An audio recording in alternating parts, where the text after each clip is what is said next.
The society of the Garou is what keeps werewolves from devolving fully into monsters.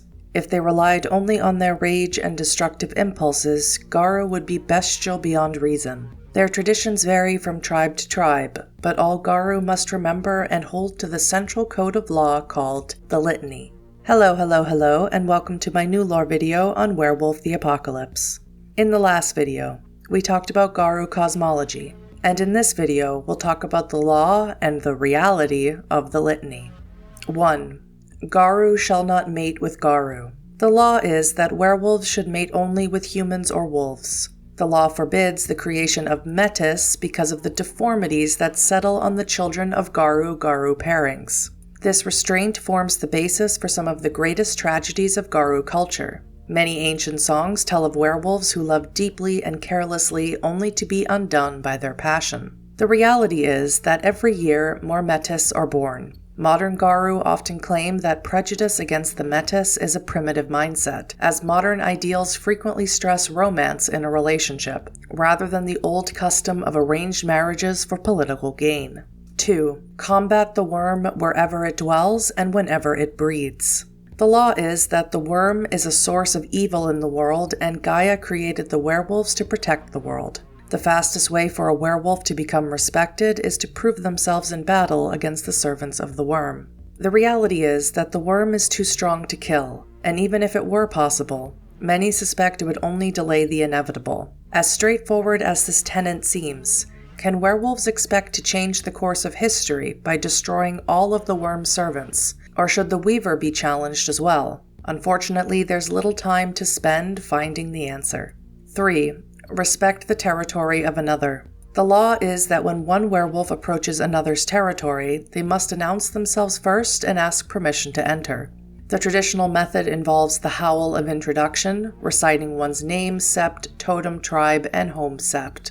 The reality is that as the population of humans in the world keeps growing, a Garou's howling and marking territory becomes impractical.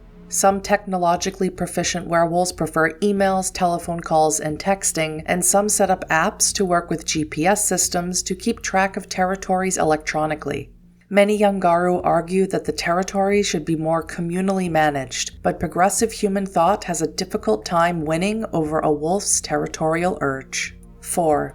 Accept an honorable surrender. A warrior people typically settles its gripes with bloodshed, and the Garou have a long dueling tradition, stressing trial by combat. A werewolf can traditionally end a duel peacefully by exposing their throat. The loser shouldn't suffer a loss of reputation or renown for doing so, and a victorious Garou should be praised for their mercy. Theoretically, any dueling Garou is honor-bound to accept a surrender. The reality is that in the heat of battle, anything can happen. Even the least feral and violent werewolf struggles to obey this law, because when the blood begins to flow, instincts overcome reason. Some warriors are infamous for accidentally overlooking a surrender and sinking their teeth into an exposed throat. 5. Submission to those of a higher station. Werewolves maintain a strict hierarchy, and the concepts of renown and rank are integral to Garou society. But the reality is that the weakening bonds of Garou society have done little to reinforce this tenet among the young. Each tribe has its own culture, and not all of them believe in kowtowing to tyrants or humoring egotistical alphas just because they have long lineages. 6.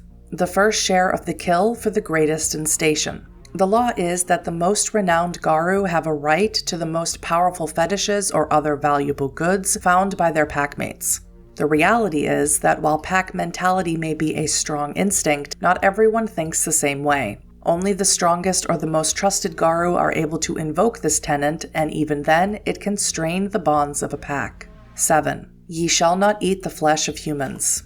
This law arose not from compassion, but from practicality. Many werewolves took a bit too much pleasure in devouring human flesh, and such cannibals found themselves vulnerable to the corruption of the worm. In modern nights, this law is bolstered by the average chemical-laden human diet. The reality is that werewolves can still lose control of themselves in a frenzy, and some still feel a certain hunger even when fully lucid.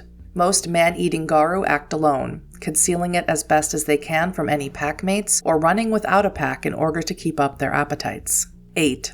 Respect those beneath ye, all are of Gaia. The law states that because the Garou ancestors of legend pledged to become the world's protectors, they must respect every creature's place in the natural world.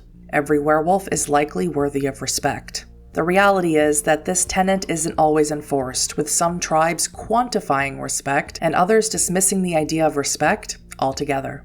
9. The veil shall not be lifted.